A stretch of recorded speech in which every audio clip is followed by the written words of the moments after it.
นี่ต้องตักนี่สิเป็นเบี้ยงมัน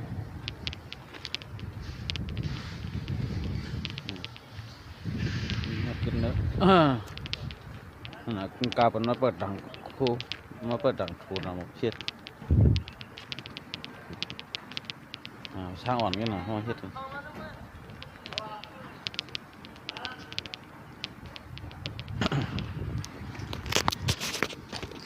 ไอ้ขี้ดีว่ะเดี๋ยวเจี๊ยบดังหายได้ก็มองมาถึงมุกไก่ไหนมาไหนนะรู้ยังลุงจำเลยลูกกินกลางโอ้ปัดหนักที่ทางอาเสียงสูงหมดเลยว่าการเสียงปัดขึ้นเข้านาบอกพี่เลยยุ่งดวงนี่ยุ่งเหยียบยุ่งดวง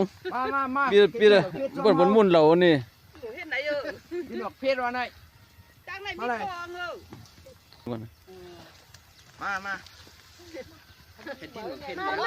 พี่หลอกเพชรน่ะ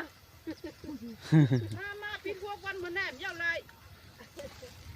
ทานันคุย